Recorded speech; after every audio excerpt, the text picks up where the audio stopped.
Well, today was day number 1 with the Oura Ring, and I have to say that I am kind of in love. It was a little bit, it wasn't uncomfortable during the day, but I did notice it, so I had to switch through fingers a couple times.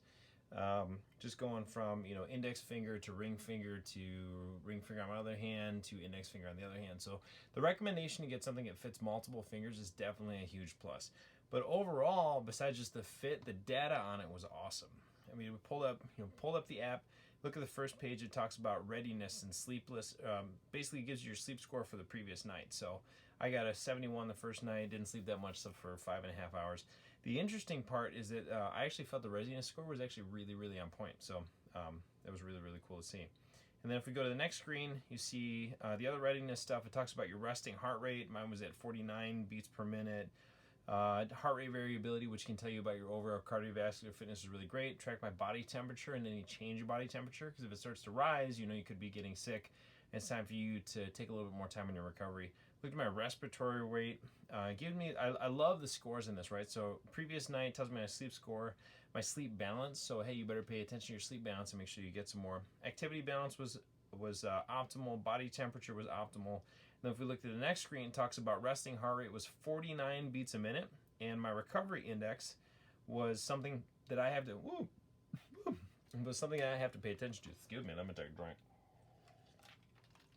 I also love this little graph they have here with heart rate variability. So throughout the night, it tells me how much my heart rate varied through the night, and I'm gonna be honest, I'm still trying to kind of understand exactly what that means, but in the long run it'll start to make much more sense. And then it gives me also tracking what my resting heart rate was at night, and ideally over time you want your resting heart rate to be below resting heart rate at night to be below what it is during the day, to know that you're actually getting restful sleep. So mine was a little bit tossy turning that particular night, but overall we got a pretty good graph of it. Go to the next screen. It looks at total sleep time, so the amount of time that I was in bed, which is awesome because other fitness trackers don't necessarily do that. And then my sleep efficiency, my resting heart rate, whatever it was, and then other things that contribute to sleep. I looked at things like the total sleep and the efficiency and the restfulness and all that other stuff. And then the next screen showed me what my actual sleep stages were. So sleep stages going through REM, going through light sleep, going through deep sleep, all that other stuff. Like the depth of information in this thing is really, really, really awesome. I'm talking about my average heart rate and then beats per minute. Now, the other thing that was really interesting is that if we go on to the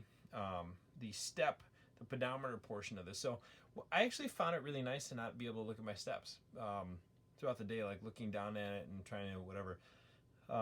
It was nice to be able to look at it like once at lunch and then once later on, and look at it. This particular day my steps are a little bit low. There's something I like to get, but in another video I'm going to talk about comparing the Fitbit versus this one.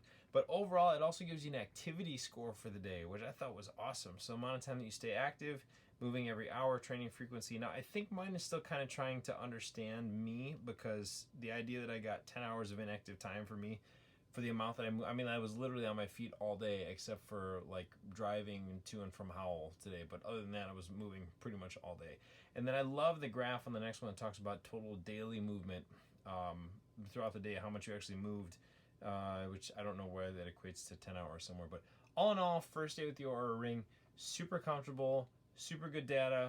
I don't have any negatives at all, and I'm super excited to see what I find out tomorrow.